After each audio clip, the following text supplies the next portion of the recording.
CMR Shopping Mall grand opening on 10th September in Miapur.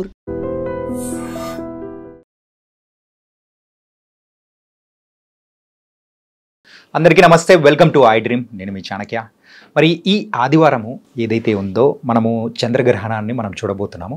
మరి already ఈ ఇయర్లో ఒక చంద్రగ్రహణం అనేది కూడా మనకు మార్చిలో చూసిన తర్వాత మరి సెప్టెంబర్ 7-8 తారీఖులో వచ్చే ఈ చంద్రగ్రహణం మనుషుల మీద కానీ మరి వాతావరణం మీద కానీ అండ్ మెయిన్గా మన ప్రపంచం మీద ఎంత ప్రభావం చూపిస్తుంది అండ్ దీనివల్ల మనకు అంటే జాగ్రత్తలు తీసుకోవాలి అని కూడా మనము అనాది కాలంగా మనము పాటిస్తూ ఉన్నాము. అసలు ఈసారి వచ్చే చంద్రగ్రహణంలో మనం తీసుకోవాల్సిన జాగ్రత్తలు ఏంటి అనే దాని గురించి ఇప్పుడు మనకు వివరించడానికి ప్రముఖ సిద్ధాంతి మరి నందిబట్ల శ్రీహరి శర్మ గారు ఇప్పుడు మనతో పడినారు. మరి గురుగారితో మాట్లాడదాం, మరి తీసుకోవాల్సిన జాగ్రత్తలు ఏంటో అడిగి తెలుసుకుందాం. నమస్తే గురుగారు. వాగర్థావివ సంపృక్తౌ వాగర్థ ప్రతిపత్తయే జగతః పితరౌ వందే పార్వతీ పరమేశ్వరౌ ఆదిత్యాయ చ సోమాయ మంగళాయ బుధాయ చ గురుశుక్రశనిభ్యశ్చ రాహవే కేతవే నమః. శృంగేరి జగద్గురు పీఠాధిపతులకి కంచి పీఠాధిపతులకి నమస్కారములు తెలియజేసుకుంటూ కార్యక్రమాన్ని ప్రారంభిద్దాం. గురుగారు, మెయిన్గా గ్రహణాలు ఏదొస్తున్నా కానీ ఖచ్చితంగా ప్రజలలో ఒక క్యూరియాసిటీ అనేది కూడా మనం చూస్తూ ఉంటాం. ఏంటంటే అరే అది మన మీద ఎంత ప్రభావం చూపిస్తూ ఉంటుంది అంటే అంటే అలాంటి టైంలో మనం తీసుకోవాల్సిన జాగ్రత్తలు ఏంటి అని కూడా అంటాం. కాకపోతే నేను అడిగే క్వశ్చన్ ఏంటంటే ఈసారి ప్రపంచం మీద ఎలాంటి ప్రభావం అనేది చూపించబోతుంది ఈ గ్రహణం అనేది? మనం గ్రహణము అనేటువంటిది అనేక మంది దృష్టిలో ప్రకృతిలో జరిగేటువంటి ఒక దృశ్య చూస్తాం. వాస్తవానికి అంతరిక్షము కేవలం ఇది భూమికి ఆకాశమే కాదు, ఈ విశ్వంలో అనేక భూములు అనేక సూర్యులు అనేటువంటివి ఉన్నాయి, గెలాక్సీలు చాలా ఉన్నాయి, మనం ఒకటి చిన్నది. అయితే మనకు అనాదిగా మనం యుగ యుగాల నుంచి గమనించుకున్నట్లయితే ప్రకృతితో మమేకమైనటువంటి మనము ఈ ప్రకృతిలో జరిగేటువంటి మార్పులకి అనుగుణంగా ఏమేం జరుగుతున్నాయని పరిశోధన చేసిన మహర్షుల యొక్క తెలిపిన వివరాల ప్రకారం కనుక చూసినట్లయితే గ్రహణములు, ఎక్లిప్సెస్, ల్యూనారాస్ వల్ల కామెట్స్, తోకచుక్కలు పడిపోవడం, ఇవన్నీ కూడా మనం జాగ్రత్తగా గమనిస్తే కొన్ని సూచనలు మనకు తెలియచేయబడం జరుగుతుంది. ఉదాహరణకి మనము యేసుక్రీస్తు జననం అనేటువంటిది తీసుకున్నాం అనుకోండి.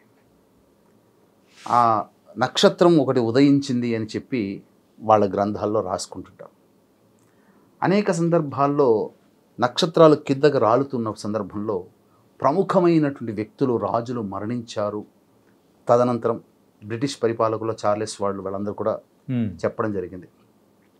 మన స్క్రిప్చర్స్ ప్రకారం కనుక చూసుకున్నట్లయితే ఈ గ్రహణాలు అనేటువంటివి ఏర్పడిన తరువాత కొన్ని రోజుల తదనంతరం లేదా గ్రహణాల కంటే ముందు కొన్ని విపత్తులు సంభవిస్తాయి, ప్రకృతి విపత్తులు సంభవిస్తాయని చెప్పి మనకు శాస్త్రం తెలియజేస్తుంది. ఇది చాలామంది అంగీకరించరు. చాణక్య, వీక్షించేటువంటి ఐ డ్రీమ్ ప్రేక్షకులు కూడా గమనించాల్సింది ఏంటంటే అందరికీ తెలిసిందే మహాభారత యుద్ధం. వ్యాస భగవాన్ల వారు రచించినటువంటి మహాభారతంలో మహాభారత యుద్ధం జరగడానికంటే ముందు 2 గ్రహణాలు ఒకే నెలలో సంభవించాయి అని చెప్పి ఉటంకించడం జరిగింది. అంటే ఒకే నెల అంటే మనం ఇప్పుడు తెలుసుకునేటువంటి ఇంగ్లీష్ ఆగస్టు, సెప్టెంబర్, అక్టోబర్ అలా కాదు, మాసములు. దాని తదనంతర పరిణామాల ప్రకారము ఏం జరిగింది? ఈ మహాభారత యుద్ధం జరిగి the biggest world war, Kurukshetra in the universe, Kurukshetra, కొన్ని కోట్ల మంది మరణించడం జరిగింది. First world war, second world war లక్షల మంది మరణిస్తేనే గొప్పగా ఇప్పటికీ పుస్తకాల్లో చెప్పుకుంటాం. కానీ మనము మన చరిత్రను మనం చెప్పుకోలేకపోతున్నాం. అంటే చాలామంది దృష్టిలో నేను ఇంతకుముందు చెప్పినట్టుగా ప్రకృతిలో జరిగే ఒక వింత, ప్రకృతికి సంబంధించింది. ఏమైనా కానీ విపత్తులు వస్తే ఈ సంబంధించినటువంటి ప్రకృతి విపత్తులు సంభవిస్తాయి, మానవాళికి ఏం సంబంధం లేదు అని చెప్పి కొట్టి పరేస్తారు. చాలామంది ఈ గ్రహణాలకి మానవాళికి సంబంధించినటువంటి ఉన్నటువంటి సంబంధాన్ని సీరియస్గా తీసుకోలేకపోతున్నారు. చాలామంది ఒక జోక్ లాగా మాట్లాడతారు మన శాస్త్రం గురించి మాట్లాడినట్టయితే. ఇది ప్రకృతిలో కదా అని అంటారు. అంటే మనం ప్రకృతిలో మనము కూడా ఒక భాగమే కదా. ప్రకృతి అంటే చెట్లు, చేమలు, అడవులు, పర్వతాలు, నదులు, సముద్రాలే కాదు. ప్రకృతిలో జంతుజాలము, జీవజాలం ఉంది. జీవజాలంతో కూడుకున్నదే ప్రకృతి. ఈ జీవజాలంలో మనము క్షీరదాల జాతికి సంబంధించినటువంటి వాళ్ళు మానవులు. కాబట్టి మనం ఎప్పుడైనా కానీ చరిత్రని మనం గమనించాలి. ఎప్పుడో వేల ఏళ్ల కింద జరిగిన మహాభారత యుద్ధం అవన్నీ పక్కకు పెడితే 1940 తర్వాత అనేక గ్రహణాలు వచ్చిన సందర్భంలో ఆ తదనంతరం జరిగినటువంటి ఫస్ట్ వరల్డ్ వార్ కావచ్చు, సెకండ్ వరల్డ్ వార్ కావచ్చు, అంటే 1920లో అవన్నీ జరిగి ఉంటాయి. తర్వాత అనేక విపత్తులు, అంటే విపత్తులు ప్రకృతి విపత్తులు అని అంటే ఏంటి? భూకంపాలు రావడం, సునామీ ప్రభావం రావడం, యుద్ధ వాతావరణం ఏర్పడి వేల మంది మరణించడం, ఇవన్నీ ప్రకృతి విపత్తులే కదా. కాబట్టి ఈ గ్రహణాలంటూ ఏర్పడిన తర్వాత నేను చాలా సీరియస్గా వీటి మీద రీసెర్చ్ చేసి ఉన్నాను. అనేక మంది భుజ్ ప్రాంతంలో, చైనాలో, అలాగే మొన్నటికి మొన్న సంబంధించినటువంటి అనేక ప్రకృతి విపత్తుల్లో ముందు వెనక గ్రహణాలు చోటు చేసుకున్నాయి. ఓకే. ఇప్పుడు అస్సాం మనం చెప్పుకుంటున్నాం. అస్సాంలో తీవ్రవాద కలాపాలు జరిగినటువంటి సందర్భంలో 5,000 మంది పైగా మరణించారు. ఆ సంబంధించినటువంటి సంఘటనకి ముందు ఈ గ్రహణాలు అనేటివి ఏర్పడ్డాయి. అంతెందుకు చాణక్య, మొన్నటికి మొన్నటి జరిగినటువంటి తీసుకుందాం. మీరు ఫస్ట్ అన్నారు ఈ సంవత్సరం చంద్రగ్రహణం మార్చిలో వచ్చింది. ఇప్పుడు 7వ తారీఖు వస్తుంది అని. 14 మార్చికి వచ్చింది కదా. మన భారతదేశంలో కనిపించలేదు, కానీ విక్టిమ్ భారతదేశం అయ్యింది కదా. దాని తదనంతర పరిణామాల వల్ల ఏం జరిగింది? ఎయిర్ బస్ కూలింది, ఎయిర్ ఇండియాది. 283 మంది పైగా మరణించారు. పహల్గామ్ దాడి జరిగింది. అసలు భారతదేశానికి పాకిస్తాన్కి యుద్ధం వస్తుందేమో అన్నట్టుగా కూడా తయారైంది. ఇంకా చెప్పాలి అని అంటే ఒకే నెలలో 2 గ్రహణాలు వచ్చాయి. మార్చి 14 సూర్యగ్రహణం, మార్చి 20 చంద్రగ్రహణం, మార్చి 29 సూర్యగ్రహణం. ఈ ఏర్పడిన తదనంతర కారణాల వల్ల ఒక అన్సర్టైనిటీ అనేటువంటిది ప్రపంచవ్యాప్తంగా వచ్చింది. ముఖ్యంగా సాఫ్ట్వేర్ ఫీల్డ్లో చాలామంది జాబులు కోల్పోయారు. ఎవరైనా ప్రశాంతంగా ఉన్నారా? మీకు తెలిసినటువంటి ఫ్రెండ్స్లలో ఎవరైనా కదిలించిన సంవత్సరం కిందట లైఫ్ స్టైల్ ఎలా ఉండింది, ఈ మార్చి తర్వాత ఉన్నటువంటి లైఫ్ స్టైల్ని గమనించారా? ఎవరైనా హ్యాపీగా ఉన్నట్టు కనిపిస్తున్నారా? లేదు. ఏదో ఒక అలజడి, యాంగ్జైటీ. ఈ రోజు గడిస్తుంది, రేపు ఎలా ఉంటుందో తెలియదు. ఈరోజు రాత్రి వరకు బాగుంది, పడుకునేటప్పుడు అనుకుని నిద్రపోతారు, తెల్లారి లేస్తే ఎలా ఉంటుందో తెలియదు. ఇవన్నీ ఎందుకు జరిగాయి? గ్రహణాల ప్రభావం తర్వాత వచ్చినటువంటి అనేకమైనటువంటి మార్పుల వల్ల. ఇంకా బాగా తెలియాలంటే చాణక్య, మొన్నటికి మొన్న 1వ తారీఖు మిడ్నైట్ ఆఫ్ఘనిస్తాన్లో భూకంపం ఏర్పడింది. ఎర్త్క్వేక్. అఫీషియల్గా 1500 మంది అని చెప్తున్నారు, అన్అఫీషియల్గా ఇంకా ఎక్కువ ఉండొచ్చుగా. సూడాన్ పర్వత ప్రాంతంలో కొండ చర్యలు విరిగిపడి ఒక విలేజ్ మొత్తం పోయింది, ఒక గ్రామం. అంటే దాదాపు ఆ గ్రామంలో 1000 మంది నివసిస్తున్నారు. మన ఎయిర్ ఇండియా యాక్సిడెంట్లో ఒక్కడు బతికినట్టు ఆ విలేజ్లో ఒక్కడే బతికాడట. మరి పాకిస్తాన్ వరదలు వచ్చాయి. మన వాళ్ళు, మన భారత ప్రభుత్వము, మోడీ పరిపాలన ఉన్నాం కాబట్టి మానవత్వానికి చాటుకొని అలర్ట్ చేశాం కాబట్టి 800 మంది మాత్రమే మరణించడం జరిగింది. లేకపోతే వేల సంఖ్యలో సింధు నది ప్రాంతం మొత్తం మునిగిపోయి ఉండేది. అంటే వీటి యొక్క ప్రభావం అనేది అంటే గ్రహణాల వల్ల కూడా ఉండొచ్చు అంటారా? గ్రహణాల వల్ల కాదు, గ్రహణాలు వస్తున్నప్పుడు సంకేతాలు జరుగుతాయి, ముందు ఖచ్చితంగా జరుగుతాయి ఒకే నెలలో. ఈసారి గమనించుకుంటే ఇదే భాద్రపద మాసంలో మళ్ళీ 21వ తారీఖు రోజున కూడా సూర్యగ్రహణం ఏర్పడబోతుంది. అంటే ఒకే నెలలో 2 గ్రహణాలు వస్తున్నాయి. ఈ చంద్రగ్రహణం అనేటువంటిది ప్రపంచవ్యాప్తంగా దాదాపు 80% కనిపిస్తుండవచ్చు. అమెరికా ప్రాంతంలో ఈ చంద్రగ్రహణం లేదు, సూర్యగ్రహణం కూడా లేదు. అంటే ఒక్క విషయం అడుగుతాను గురుగారు, ఏదైతే ప్రభావం కానీ కనిపించే గ్రహాలు ఆ దేశంలో కనిపిస్తాయో వాటి మీద ప్రభావం ఉంటుందా? అలా ఏముండదు అంటారా? వాటి మీద కూడా ప్రభావం ఉంటుంది. తదనంతరం ప్రపంచవ్యాప్తానికి సంబంధించింది, ఇది కేవలం కనిపించే ప్రాంతానికి కాదు. ఓకే. ఇప్పుడు మీకు కనిపించని ప్రాంతం 2 గ్రహణాలు మార్చిలో ఏర్పడినవి భారతదేశంలో కనిపించలేదు. కానీ ఎంతమంది సామూహికంగా మరణించారు. అలాగే కనిపించిన అమెరికాలో కూడా ప్రభావం చూపింది. ఎందుకు? ఎలక్షన్స్లో ఒక పిచ్చి నిర్ణయాలు తీసుకునే వ్యక్తి అధ్యక్షుడిగా ఎన్నుకోబడ్డాడు. ఆ కారణాల తదనంతరం ఆ దేశమే అంటే తన కంటిని తానే పొడుచుకున్నట్టుగా వాళ్ళు తీసుకున్న నిర్ణయాలు అమెరికాని ఇంకా దిగజార్చే స్థాయికి వెళ్ళిపోతున్నాయి. ఆ అధ్యక్షుడు తీసుకున్నటువంటి నిర్ణయాలు. సరే, ఎవరి దేశం వాళ్ళ ఇష్టం. కానీ ఆ నిర్ణయాల వల్ల సామాన్యమైనటువంటి ప్రజానం ఇబ్బందులు పడుతుంది కదా. అంటే ఈ నిర్ణయాలకి గ్రహణాలకి ఏం సంబంధం ఉంటే అవి జరుగుతూనే ఉంటాయనంటే తదనంతర పరిణామాలే చెబుతున్నాయి. కాబట్టి జాగ్రత్త పడండి అని చెప్తున్నాయి. ఈ గ్రహణం తర్వాత కూడా ఖచ్చితంగా 54 రోజుల వరకు ఈ గ్రహణ ప్రభావం ఉండబోతుంది. ఈ గ్రహణం తదనంతరం మళ్ళీ సూర్యగ్రహణం కూడా వస్తుంది కదా. ఈ సూర్యగ్రహణం అమెరికాలో కనబడదు, చంద్రగ్రహణం కూడా అమెరికాలో కనబడదు. మన భారతదేశంలో కేవలం చంద్రగ్రహణమే. కానీ 21వ తారీఖు రోజున ఏర్పడే సూర్యగ్రహణం ఏదైతే ఉందో ఆస్ట్రేలియా, న్యూజిలాండ్, ఫిజీ, అంటార్కిటికా వంటి ఖండాలలో ఈ యొక్క చెప్పినటువంటి దేశాల్లో కనబడుతుంది. కాబట్టి కొంత ప్రభావము ఏర్పడుతుంది. మీకు అందుకే గమనించుకుంటే ఆస్ట్రేలియాలో ఇప్పుడు ఇండియన్ హెసిటేషన్ స్టార్ట్ అయింది, గమనించారు కదా. మరి విక్టిమ్గా ఉన్నటువంటి కనబడుతున్నటువంటి ఆస్ట్రేలియాలో 21వ తారీఖు నాడు ఏర్పడే దానికి ముందుగానే దాని యొక్క ప్రభావం చూపుతున్న ప్రజలందరూ రోడ్డు మీదకి వచ్చారుగా. ఇండియా వాళ్ళు వెళ్ళిపోవాలి, go back India, go back India, go back అని. కానీ ఆ హెసిటేషన్ అనేది ఈ రోజు మొన్న స్టార్ట్ అయింది కాదు కదా, కొన్ని నెలల నుంచి జరుగుతూ ఉన్నది. కాకపోతే ఇప్పుడు తీవ్ర ప్రభావం జరుగుతుంది, ఉధృతం అవుతుంది. దానికి బలం చేకూరుతుంది. ఇప్పుడు పిల్లవాడు పుట్టగానే నడవడు కదా, వాడికంటూ శక్తి రావాలి, నిలబడగలిగేటువంటి బలం రావాలి, అప్పుడే కదా నిలబడి నడుస్తాడు. మరి ఏదైతే ఒక సంకల్పం వచ్చిందో, సంకల్పం పుట్టగానే అంటే తెలంగాణ విడిపోవాలని చెప్పి ఎప్పుడో మరి చెన్నారెడ్డి దగ్గర ఆ సమయంలో అనుకున్నారు, అప్పుడు బలిందా? ఎంతో ప్రభావం పెరిగి పెరిగి పెరిగి పెరిగి పెరిగి గ్రహాలు అనుకూలించి కేసీఆర్ గారి హయాంలో జరిగింది. అలాగే సంకల్పం అనేటువంటిది పుట్టడమే కారణం కాదు, దానికి బలం చేకూర్చే సంఘటనలు జరగడానికి ఈ గ్రహణాలు కొన్ని మంచికైనా చెడుకైనా గ్రహణాలు కొన్ని ఆధారభూతమవుతాయని చెప్పవచ్చు.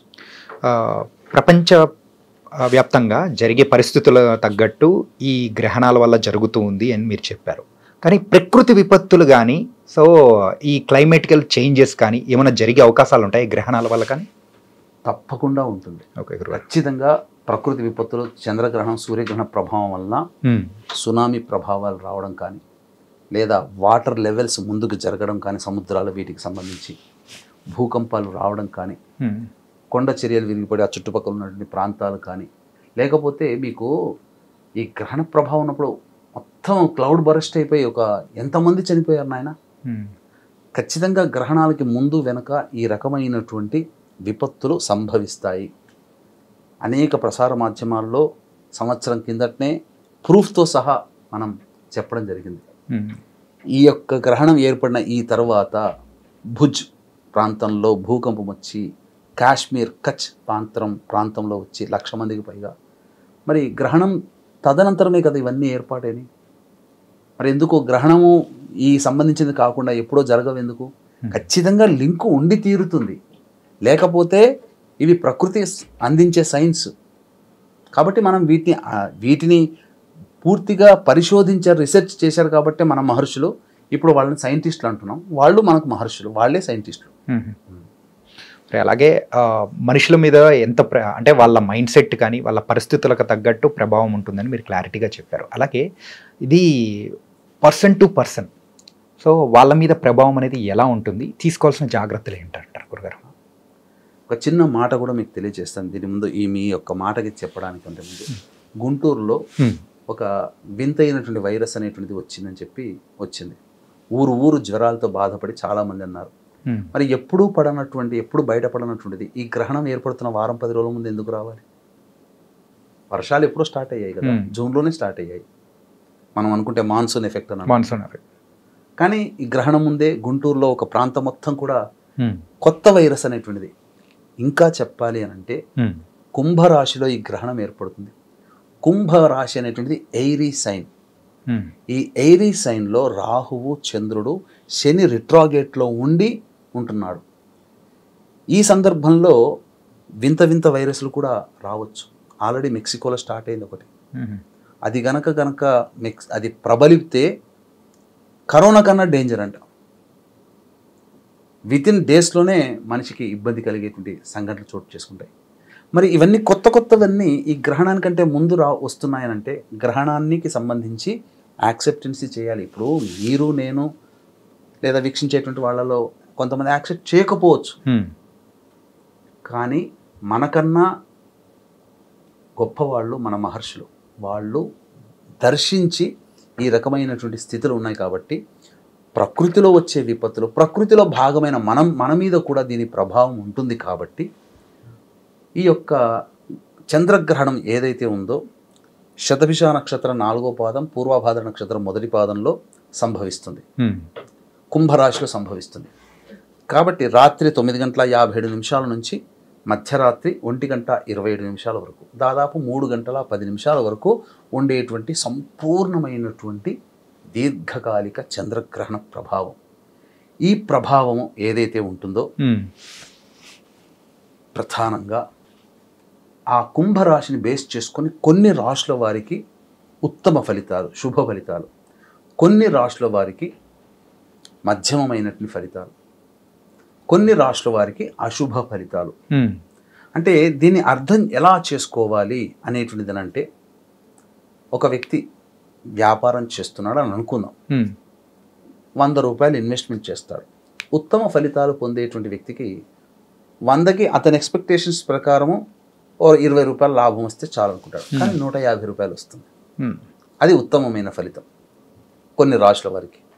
కొన్ని రాశుల వారికి 100 రూపాయలు ఇన్వెస్ట్మెంట్ చేసినప్పుడు లాభము రాకపోగా ఏదైతే 20 అనుకుంటాడో ఆ 20 నష్టపోతాడు, అంటే 80 రూపాయలు. అది అశుభ ఫలితాలు ఏవైతే ఉన్నాయో ఆ 100 రూపాయలు ఏదైతే ఇన్వెస్ట్మెంట్ చేస్తాడో 20 తనకు మిగులుతుంది, 80 రూపాయలు లాస్ అవుతాడు.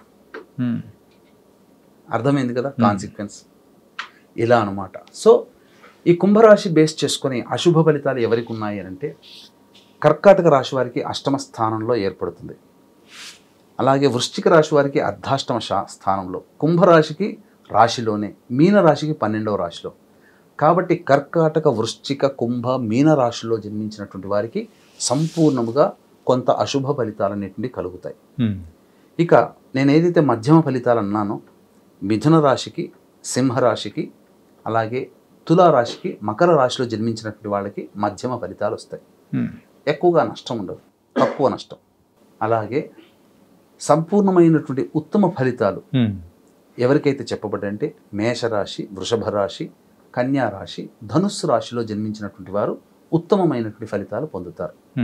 కాబట్టి ఇప్పుడు అనేక ప్రసార మాధ్యమాలలో వస్తున్నటువంటి భయభ్రాంతులకి గురి చేసేటువంటి విధంగా భయపడిపోకుండా వీక్షించేటువంటి ఐడ్రీమ్ ప్రేక్షకులు కూడా ఏదో జీవితము పెనం మించి పొయ్యి మీద పడ్డట్టుగా, లేదా పెనంలోంచి గారెల బుట్టలో, బూరెల బుట్టలో పడ్డట్టుగా అలా ఏమీ ఉండదండి. వాస్తవానికి ఉన్న కష్టాలు ఎవరికైనా ఉంటాయి, సుఖాలు అందరికీ ఉంటాయి, కష్టాలు అందరికీ ఉంటాయి. మంచిగా లేని రాశుల్లో చెప్పబడినటువంటి రాశిలో జన్మించినటువంటి వాళ్ళకి కొద్ది కష్టాలు ఎక్కువ అవుతాయి. ఓకే, అంటే ఎలా, ఒక పని మనకు గంటలో అయిపోయే పని 3 గంటలు పడుతుంది, అది అశుభ ఫలితాలు. గంటలో అయిపోయే పని 2 గంటలు పడుతుంది, మధ్యమ ఫలితాలు. మంచిగా ఫలితాలు చెప్పేటువంటి రాశిలో జన్మించిన వాళ్ళకి గంటలో అయిపోయే పని అరగంటలో అయిపోతుంది. అంటే టక్కున ఇలా ప్రాసెస్ స్పీడ్ అనమాట, అంతే. అయితే పర్సన్ టు పర్సన్ మీరు అడిగారు కాబట్టి ఈ యొక్క కుంభ, కర్కాటక, వృశ్చిక, మీన రాశిలో జన్మించినటువంటి వారికి అశుభ ఫలితాలు అన్నప్పుడు ఎటువంటి అశుభ ఫలితాలు? సాధారణంగా గ్లోబలైజేషన్గా మనం మాట్లాడుకుంటే అనారోగ్య సమస్యలు పెరగవచ్చు, ధన నష్టం జరగవచ్చు, ఉద్యోగ సమస్యలు రావచ్చు, అనుకున్న పని ప్రతీది కూడా ఆలస్యంగా జరగవచ్చు, నోటిదాకా వచ్చి ఇక అయిపోయిందిలే అనుకున్నది చేజారిపోవచ్చు. ముఖ్యంగా మానసికంగా యాంగ్జైటీ, అలజడి, ఏదో జరిగిపోతుంది, ఒక భయం, ఇలాంటివి ఈ కర్కాటక, వృశ్చిక, కుంభ, మీన రాశిలో జన్మించినటువంటి వారికి, మిథున, సింహ, తుల, మకర రాశిలో జన్మించినటువంటి వాళ్ళకి కలుగుతాయి. మంచిగా చెప్పేటువంటి రాశిలో జన్మించినటువంటి వాళ్ళకి ఏంటంటే సాధారణంగా ఉత్తమమైనటువంటి ఫలితాలు, పెట్టుబడి పెట్టినా ఏదనుకున్నా ఏ రంగంలోనైనా కీర్తి ప్రతిష్టలు, ఉద్యోగ మార్పులు, వాహన కొనుగోలు ఇవన్నీ జరుగుతాయి. అంటే ప్రధానంగా దీనికి ఊతమిచ్చేటువంటి విధానంగా కూడా భవిష్యత్తులో ఇప్పుడు మీకు గమనించుకున్నట్లయితే ఒక్క విషయం మీకు తెలియచేస్తాను ఆయన. చెప్పండి గురుగారు. బాగా గమనించు చాణక్య.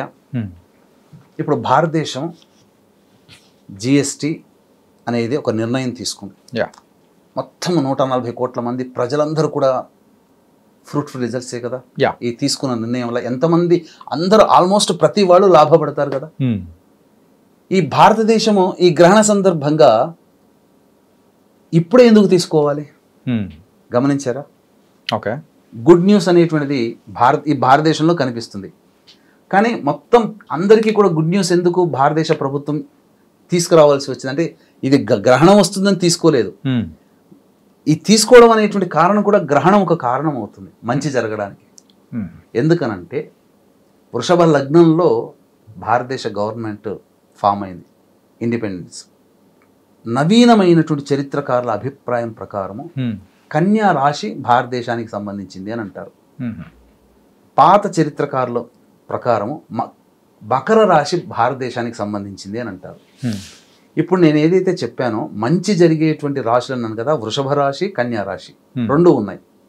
మరి భారతదేశం తీపి కబురు ప్రపంచానికి మన భారతదేశానికి అందించింది కదా ప్రభుత్వం. అంటే గ్రహణం అనేటువంటి మన భారతదేశానికి వరమైంది. ఎందుకంటే భారతదేశం గ్లోబలైజేషన్గా ఒక్కొక్క దేశం ఒక్కొక్క రాశికి సంబంధించి వర్తింపచేసినట్టుగా ఉంటుంది, వాస్తవమే. కాబట్టి భారతదేశము సంబంధించిన రాశి వృషభము, కన్య, మకరం. స్వతంత్రమేమో వృషభ లగ్నంలో. పాత చరిత్రకారుల ప్రకారం కన్యా రాశికి భారతదేశానికి వర్తిస్తుంది, మకర రాశి భారతదేశానికి వర్తిస్తుంది. ఈ మకర, కన్య, వృషభం ఈ మూడు ఏవైతే ఉన్నాయో కాన్సిక్వెన్స్గా ఇవన్నీ గ్రహణం ఎఫెక్ట్ వల్ల లాభపడే రాశులే. అందువల్ల భారతదేశంలో ఉన్నటువంటి ప్రజలకు అది లాభం అయింది. ఎప్పుడో తీసుకోవాలి కదా. మీకు గమనించుకుంటే జిఎస్టి సమావేశం అనేది ఎప్పుడో తీసుకోవాలి. వాయిదా పడుతూ మొన్న తీసుకున్నారు కదా. మరి ఎప్పుడో అప్పుడు జరగాల్సింది జరగకపోగా ఇప్పుడు ఎందుకనంటే ఈ గ్రహణం వల్ల లాభపడే రాశులకి సంబంధించినటువంటి మనుషులకే కాకుండా ప్రపంచవ్యాప్తంగా కొన్ని దేశాలు గుర్తించబడి ప్రపంచవ్యాప్తంగా 12 రాశులకి సంబంధించిన దేశాలను డివైడ్ చేసుకునేటువంటిది శాస్త్రం ఉంది ఖగోళ విజ్ఞానంలో. ఇది అందరికీ చాలామందికి తెలియదు. శాస్త్రంలో, జ్యోతిష్ శాస్త్రంలో ఎక్కిరించవచ్చు కాక దేశాలకి రాశులకి సంబంధం ఏంటని. వాస్తవంగా అది అనాదిగా మనకు శాస్త్ర విజ్ఞానంలో చెప్పబడి ఉంది. కాబట్టి మన భారతదేశం ఇన్ని గణాంకాలు మనం కంటి ముందు ఉన్నప్పుడు ఖచ్చితంగా ఆయా రాశిలో జన్మించిన వాళ్ళకి మంచి, ఆయా రాశిలో జన్మించినటువంటి వాళ్ళకి చెడు, ఆయా రాశిలో జన్మించినటువంటి మధ్యస్థం అనేటువంటిది ఉంటుంది ఖచ్చితంగా. అలాగే ఈ గ్రహణ ప్రభావం అనేది కూడా కొంతమంది మీద ఉంటుంది అని మీరు చాలా చక్కగా వివరించారు. కాకపోతే కానీ ఆ రోజు అందరూ చూడొచ్చా లేదా ఏంటి, దానికి తగిన జాగ్రత్తలు ఏమేమి తీసుకోవాలి అని అంటే మీరు ఏం చెప్తారు గురుగారు?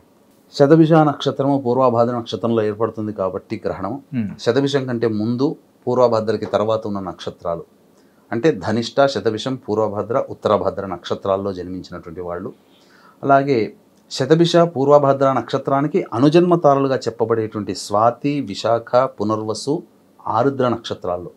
ఎందుకనంటే ఈ ఆరుద్ర, పునర్వసు, స్వాతి, విశాఖ నక్షత్రాలు కూడా గ్రహణానికి సంబంధించినటువంటి ఎఫెక్ట్ అయ్యే రాశుల్లో కూడా ఉన్నాయి. కాబట్టే చాలామంది ఈ నక్షత్రాలకి అనుజన్మ తారల నక్షత్రాలకు సంబంధం లేదు కదా అని అంటారు.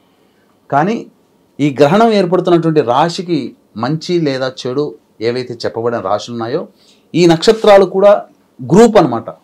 అంటే శతభిషం, స్వాతి, ఆరుద్ర ఒక గ్రూప్. ఇప్పుడు ఒక ఇంట్లో 3 అన్నదమ్ములు ఉంటారు. తమ్ముడికి బాగలేదంటే 2 అన్నదమ్ములు ఎంజాయ్ చేస్తారా? లేదు కదా. అలాగే శతభిషం, స్వాతి, ఆరుద్ర ఈ 3 ఒకే గ్రహానికి చెందినవి, రాహుగ్రహానికి. ఎందుకు? కుంభరాశిలో రాహుగ్రహం ఉంది కాబట్టి ఆ స్థానంలో రాహు. అలాగే విశాఖ, పునర్వసు, పూర్వభాద్ర నక్షత్రంలో ఏర్పడుతుంది కాబట్టి ఈ సంబంధించినటువంటిది. ఈ రకంగా ఈ 8 నక్షత్రాల్లో జన్మించినటువంటి వాళ్ళు కర్కాటక, వృశ్చిక, కుంభ, మీన రాశిలో జన్మించినటువంటి వాళ్ళు ఈ గ్రహణాన్ని చూడకూడదు. ఓకే. అంటే ఇది నమ్మే వాళ్ళకు నమ్మని వాళ్ళకు గురించో అని క్వశ్చన్ కాదు. ఏంటంటే గ్రహణాల సందర్భంలో కూడా ఇంటిని క్లీన్ చేసుకోవడం కానీ, తినకపోవడం కానీ, అండ్ ఆ టైంలో కూడా చాలా వరకు నియమనిష్టలు అనేది కూడా పాటిస్తూ ప్రతి ఒక్కరు ఉంటూ ఉంటారు. అదేంటంటే ఒకటి మెయిన్గా ఏంటంటే సనాతన ధర్మం ప్రకారం కానీ చూసుకుంటే అంటే మన పూర్వీకులు చెప్పారు, దాన్ని మనం పాటిస్తున్నామని అంటుంది. మరి సైంటిఫికల్గా ఒకసారి మనం అబ్జర్వ్ చేసుకుంటే ఏదైతే గ్రహణ ప్రభావం రోజు ఆ రేస్ ఏదైతే మన భూమి మీదకి పడుతూ ఉంటాయో అది మంచిది కాదు అనే ఉద్దేశం అనేది కూడా ఉంటుంది. మరి దీనిలో మీరు దేనికి ఏకీభవిస్తారు అండ్ దేని ప్రకారం ముందుకెళ్ళాలంటారు? వాస్తవానికి ఈ గ్రహణం అనేటువంటిది ఏర్పడుతున్న సందర్భంలో మనము సైంటిఫిక్ రీజన్ ప్రకారం చెప్పుకుందాం, జ్యోతిష్య శాస్త్ర విజ్ఞానం ప్రకారం కూడా చెప్పుకుందాం. ఫస్ట్ అందరూ ఇష్టపడేది సైంటిఫిక్ రీజన్ అనుకుందాం. ఓకే. ఏమవుతుంది, ఓజోన్ పొర అనేటువంటిది ఓపెన్ అవుతుంది. ఓకే. డైరెక్ట్గా అంతరిక్షంలో కేవలం మనం పీల్చే గాలి ఉంటుందా? అంతరిక్షంలో 1000 అడుగులు పైకి వెళ్ళండి, గాలి పీల్చుకోగలుగుతారా? లేదు. మరి గాలే దొరకదు. కోట్ల కిలోమీటర్ల దూరంలో ఉన్న అంతరిక్షంలో మనం పీల్చే ఆక్సిజన్ ఉంటుందంటే నమ్మగలుగుతామా? విషవాయువులు ఉంటాయండి, మనం బతకలేము. ఆ విషవాయువులు డైరెక్ట్గా మన భూమి మీదకి వచ్చేసేస్తాయి. అందువల్ల ఏమవుతుంది, దాని ప్రభావం వల్ల కొంత అనారోగ్య సమస్యలు భవిష్యత్తులో ఏర్పడతాయి. పూర్వకాలంలో ఎక్కువగా నిల్వ చేసుకునే పదార్థాలు ఉండేటివి, కాబట్టి ఆ నిల్వ చేసుకునే పదార్థాలని అడ్డుకునే శక్తి దర్భలకి మాత్రమే ఉంది. అందుకనే నిల్వ ఉండేటువంటి కూరగాయలు నీటిలో కానీ, ఇప్పుడు అందరు కూడా ఒకప్పుడు అంటే బావిలో ఉండేటివి, ఇప్పుడు బావిలు ఎక్కడున్నాయి, అన్నీ ఓవర్ హెడ్ ట్యాంకులే ఉన్నాయి. ఆ ట్యాంకుల్లో దర్భపుల్లలు వేసుకోవాలి, కూరగాయలు వాటిలో వేసుకోవాలి, బియ్యం వాటిలో దర్భపుల్లలు వేసుకోవాల్సింది. ఖచ్చితంగా దర్భపుల్లలు వాడాలి. ఇది మన వాళ్ళు అనాదిగా ఆచరిస్తున్నారు. వాళ్ళు ఏం చేశారు, అమెరికన్ సైంటిస్టులు దర్భపుల్ల మీద ఎందుకు చేస్తున్నారని చెప్పి వాళ్ళు చేసి గామా రేస్, ఎక్స్రేస్ని కూడా ఆపగలుగుతుంది దర్భపుల్లలు అని చెప్పి వాళ్ళు చెప్పారు. అప్పటి నుంచి మన వాళ్ళు పాటిస్తూ ఉన్నారు. ఓకే. కాబట్టి అప్పటి నుంచి మన వాళ్ళని ఇప్పుడు మనం చెప్పుకునే సైన్స్ని ఇష్టపడే వాళ్ళు పాటిస్తున్నారు. కానీ అనాదిగా 1000 సంవత్సరాల నుంచి మన వాళ్ళు పాటించేదే ఇది, దర్భపుల్లలు వేస్తారు. చాలా మందికి దర్భకి గరికకి తేడా లేదు, తెలుసుకోలేరు. గరిక వేరు, దర్భ వేరు. అది పూజా స్టోర్లో దొరుకుతుంది. ఇక ఆ రోజు నియమాలు అనేటువంటిది ఏంటంటే, సాధారణంగా పూర్వకాలంలో తలుపులు కిటికీలన్నీ మూసేవాళ్ళు, ఎందుకంటే ఆ విషవాయువులు రాకుండా. వాస్తవంగా ఆ సమయానికి అలా చేయాలి కూడా. ఓకే. చేసి హాలులో చతురస్రాకారం కానీ, అష్టదళ పద్మం కానీ ముగ్గుతో వేసి మధ్యలో కొంత దర్భపుల్లలు, ఒక 15-20 దర్భపుల్లలు అలా పెట్టేవాళ్ళు. ఎలాగో నిల్వ ఉన్నటువంటి పదార్థాల్లో ఓవర్ హెడ్ ట్యాంకుల్లో ఖచ్చితంగా దర్భపుల్లలు వేయాలి. ఆ నీటిని శుద్ధి చేస్తుంది, ఆ విషవాయువులు రాకుండా. ఇక గర్భవతులు కూడా ఖచ్చితంగా, చాలామంది కొంత సొంత పైత్యంతో ఏం చేశారంటే, ఈ సంబంధించినటువంటిది అంతా కూడా గర్భవతులు ఇలా గట్టిగా ఎక్కడ ఉంటే అలా బిగుసుకుపోయి ఉండాలి, నిద్రపోకూడదు, ఇలా చెప్తుంటారు. అది కాదండి. గర్భవతులు చేయాల్సినటువంటిది ఏంటంటే, నెల గర్భం నుంచి 9 నెలల గర్భం ఉన్న వాళ్ళందరూ కూడా చాలా సున్నితంగా ఉంటుంది స్త్రీ శరీరం ఆ సమయంలో. కాబట్టి విషవాయువులు కనుక పీల్చినట్లయితే, ఆ గ్రహణం జరిగే సమయంలో అటు ఇటు తిరుగుతూ ఉన్నా ఆ విషవాయువుని డైరెక్ట్గా పీల్చినా లోపల ఉండే శిశువుకి గ్రహణం మొర్రి వ్యాధులు వస్తాయి. తద్వారా ఏమవుతుంది, ఈ యొక్క మూతి కానీ పెదవులు కానీ ఇలా చీలుకుపోయి పుడుతుంటారు, ముక్కు దగ్గర ఇలా చీలుకుపోయి. చాలామంది అలా అందవికారంగా పుట్టడానికి గల కారణం ఈ గ్రహణ ప్రభావం వలన వచ్చినటువంటి వాయువుని పీల్చడం. అవి ఆ గర్భవతులు ఆ సమయంలో చక్కగా మంచిగా ఒక బెడ్ మీద పడుకునో, కుర్చీలో కూర్చునో దైవనామస్మరణ చేసుకుంటూ ఉన్నట్లయితే లోపల ఉండే శిశువుకి కూడా దైవానుగ్రహం కలుగుతుంది. ఆ యొక్క గ్రహణ సమయం కదా, చాలా పవర్ఫుల్ ఉండేటువంటి సమయం. పైగా పడుకోవచ్చు, ఇబ్బంది ఏమీ లేదు. కాకపోతే బయట తిరగకూడదు, విషవాయువులు పీల్చకూడదు. ఇది చేయాల్సినటువంటిది. ఇది సైంటిఫికల్గా మనం చెప్పుకొని, జ్యోతిష్య శాస్త్రము లేదా మన సంబంధించినటువంటి దైవశాస్త్ర ప్రకారం కనుక మనం మాట్లాడుకున్నట్లయితే, ఏంటి అసుర శక్తి అని అంటారు. అంటే నెగిటివ్ ఎనర్జీ, అంటే దాన్ని అసుర శక్తితో పోల్చారు. ఈ అసుర శక్తి అనేటువంటిది ఉన్నప్పుడు రాక్షసుల యొక్క ప్రభావం పెరుగుతుంది, దైవ బలం తగ్గుతుంది. కాబట్టి ఆ సమయంలో దేవతారాధనలు ఎక్కువగా చేయమన్నారు. తద్వారా ఏమవుతుంది, దైవానికి బలం చేకూరుతుంది. ఇప్పుడు మీకు గమనించుకుంటే దైవ బలం తగ్గుతున్నప్పుడు ఆ దైవానికి నీవు బలం చేకూర్చే విధంగా నీవు శక్తిని కనుక దైవానికి అందిస్తే అది గుర్తుపెట్టుకొని నిన్ను రక్షిస్తుంది. నామస్మరణలు చేసుకో, నామస్మరణ దైవం. అందువల్ల మీకేంటనంటే ఏం జరుగుతుంది, ఇప్పుడు మీరు సపోజ్ చాలామంది అనేక వాళ్ళ కథనాల్లో మనం చూస్తున్నాం. చిన్నప్పుడు నాకు చదువుకోవడానికి డబ్బులు లేకపోతే మన పిప్పర్మెంట్లు అమ్ముకునే వ్యక్తి నాకు సహాయం చేశాడు, నేను ఈరోజు కోటీశ్వరుని అయ్యాను, ఆయనకు ఒక బండి కొనిచ్చాను. ఇలా అనేక ప్రసార మాధ్యమాలు చూస్తున్నారు కదా. అంటే చిన్న సహాయం చేసినందుకే గుర్తు పెట్టుకొని వచ్చి ఆ విధంగా ఉన్నత స్థానానికి వెళ్ళినప్పుడు ఆ వ్యక్తిని గుర్తుపట్టుకొని చేశాడు. దైవం ఇంకా గొప్పది. దైవ బలం లేని సమయంలో నీవు పూజ చేసేది ఏదైతే ఉంటుందో ఆ సందర్భంగా దైవం ఏం చేస్తుందంటే నీకు అదనపు శక్తిని ప్రసాదిస్తుంది. అది మన కంటికి కనబడదు, తెలవదు. అది అవసరమైన సందర్భంలో మనం అనుభవిస్తే తప్ప ఆ దైవశక్తిని ఫీల్ అవ్వాలి. అది ఫీల్ అయ్యే సందర్భం కూడా వస్తుంది. మనకి ఇబ్బంది కలిగినప్పుడు ఒకే ఇబ్బంది వేరే వాళ్ళకి కలిగితే ఆ సంబంధించినటువంటిది కష్టపడతారు, ఆ ఇబ్బంది మనకు సునాయాసంగా తొలగిపోతుంది. అదే దైవశక్తి. ఇది తెలుసుకోలేక చాలామంది సంబంధించినటువంటి గ్రహణ సమయంలో పదార్థాలు భుజిస్తారు. చాలా మటుకు గోళ్ళు కత్తిరించకూడదు, భోజనం చేయకూడదు, అలాగే ముఖ్యంగా దాంపత్యం ఉండకూడదు. గ్రహణ సమయంలో చేసేటువంటి చాలా దుర్భరమైనటువంటి పరిస్థితులు భవిష్యత్తులో ఎదుర్కొంటాం. గ్రహణ సందర్భంగా సంపర్కం జరిగినందువల్ల బీజం ఏర్పడి సంతానం కలిగినటువంటి వ్యక్తి సంఘానికి చేటు చేసే, కుటుంబానికి చేటు చేసే వ్యక్తి అవుతాడు. అందుకనే అటువంటి చెడ్డ పనులు ఆ సమయంలో మద్యపానం, మాంసాహారం ఇట్లాంటివి చేయకూడదు. గ్రహణ సమయంలో సదా దైవనామస్మరణ అనేటువంటిది చాలా ఉపకరం కదా. ప్రధానంగా అవి ఆ సమయంలో ఇష్టదేవతారాధన, లలిత, విష్ణు, శివ సహస్రనామ పారాయణము, గురువు గారు ఇచ్చినటువంటి మూలమంత్ర జపము, ఇవన్నీ చేసుకుంటూ ఉండాలి. ఖచ్చితంగా ఆ గ్రహణ సమయంలో పాటించాలి. ముఖ్యంగా ఈ చెప్పబడినటువంటి కర్కాటక, వృశ్చిక, కుంభ, మీన రాశిలో, మిథున, సింహ, తుల, మకర రాశిలో జన్మించిన వాళ్ళు ఖచ్చితంగా పాటించి తీరాల్సిందే.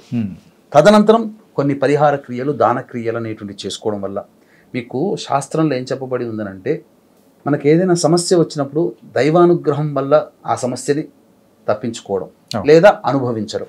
ఇప్పుడు దెబ్బ తాకుతుంది చాణక్య, శరీరానికి ఉన్నటువంటి టెక్నాలజీ ఏంటి, ఆ దెబ్బని తనే పూడ్చుకుంటుంది.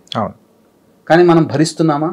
వెంబడే డాక్టర్ దగ్గరకు పోతున్నాం, దెబ్బ పెద్దదైతే కుట్లు వేసుకుంటున్నాం, ఆపరేషన్ ఏదో చేసుకొని నెలల తరబడి బాధపడాల్సిన దాన్ని నెలలోనే మనం కంప్లీట్ చేసుకుంటున్నాం. ఒక జ్వరం వస్తే మినిమం వారం రోజులు ఉంటుంది ఏ మందు వాడకపోతే. కానీ మనం ఏం చేస్తున్నాం, యాంటీబయాటిక్ మందులు వాడి 2 రోజుల్లో తగ్గించుకుంటున్నాం. అంటే మనం ఎక్కువగా పరిహారాలు ఎక్కువగా మనం వైద్యం అనేది కూడా పరిహారమే, మన శరీరానికి వదిలిపెట్టట్లేమే. అట్లాగే ఇలాంటి సమస్యలు అనేటువంటివి ఈ యొక్క గ్రహణం సందర్భంగా ఈ చెప్పబడినటువంటి రాశిలో జన్మించినటువంటి ఇబ్బందులు వచ్చినప్పుడు పరిహార క్రియలు ఖచ్చితంగా చేసుకోవాలి. మరి ఎలాంటి పరిహారాలు అనేది కూడా ఈ టైంలో చేసుకోవాలంటారు మీరు?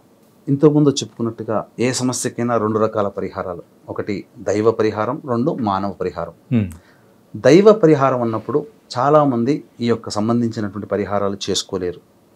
కాబట్టి దాన్ని దృష్టిలో పెట్టుకుని గ్రహణం ఏర్పడుతున్నటువంటి పూర్వభాద్ర నక్షత్రం ఏదైతే ఉందో అది 8వ తారీఖు రాత్రి 10 గంటల వరకు ఉన్నటువంటి కారణం చేత మన పీఠమాధ్వర్యంలో సాయంత్రం 4 గంటలకి ఈ యొక్క చంద్రగ్రహణ దోష నివారణ పూజలు, హోమాలు అనేటువంటి జరిపించడం జరుగుతుంది. అంటే చంద్రుడికి, రాహుకి, శనికి, అలాగే స్త్రీ సూక్త పారాయణము, శ్రీ సూక్త పారాయణము, దుర్గా సూక్త పారాయణం, రుద్ర సూక్త పారాయణాలు, హోమాలు అనేటువంటివి జరిపించడం జరుగుతుంది. ఈ కార్యక్రమంలో చెప్పబడినటువంటి మిథున, కర్కాటక, సింహ, తుల, వృశ్చిక, మకర, కుంభ, మీన రాశిలో జన్మించినటువంటి వారికి గోతనామాదులు నమోదు చేసుకోవచ్చు.